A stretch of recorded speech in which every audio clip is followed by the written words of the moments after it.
Time check mga higala is 9:10 in the afternoon, no, in the evening.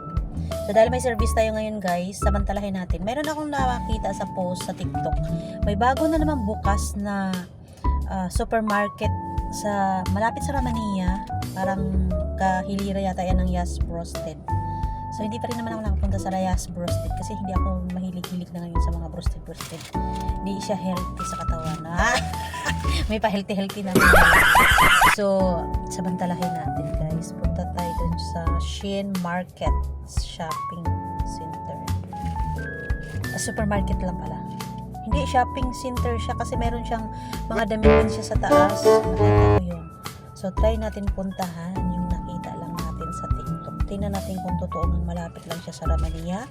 At tingnan natin kung yung presyo ba niya is mababa kaysa mga kinasanayan natin. Kasi ako sanay ako sa Kadiwa guys eh. Mas gusto kong mamili sa Kadiwa. Mas feeling ko may items na malimit kong binibili na mas mura kaysa iba. Feeling ko lang. Hindi naman kaiba naman tayo ng mga feeling.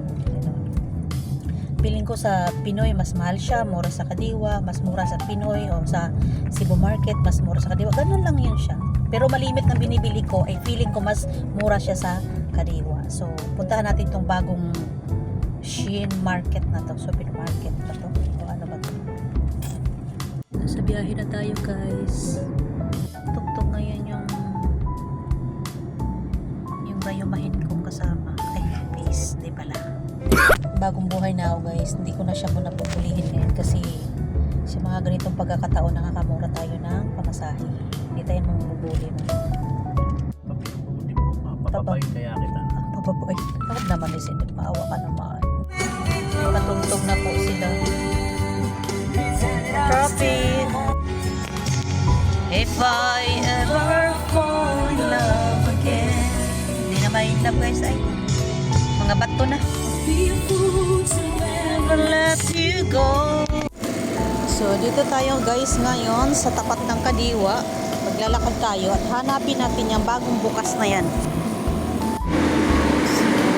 Guys, nandito tayo sa Shein Market Shopping Center.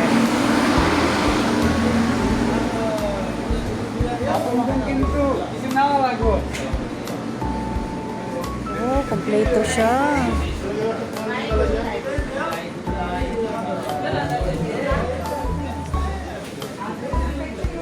Pero wala yung bigas na lagi kong binibili. Oh, meron siya mga nuts. May bigas siya pang Pilipinas.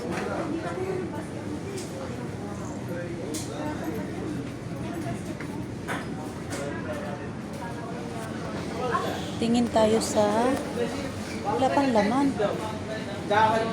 Guys, may mga chocolate din sila. Toblerone. 14 real. 35 yung Toblerone.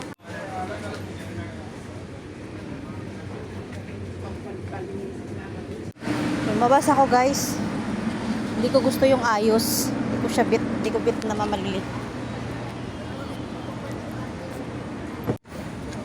Kadiwa pa rin yung puso ko guys. Kadiwa pa rin ako. So, sa Kadiwa tayo guys. Kahit walang isda sa Kadiwa, pwede na. So, nandito pa rin ako sa Kadiwa, ang bagsak. Sa Kadiwa pa rin ako guys. Kadiwa. Bit ko talaga mamili to. Hindi ko alam, baka nakasanayan ko na lang kasi. Paborito ko talaga ang part ng chicken to guys. Backbone. 10 real. Miss.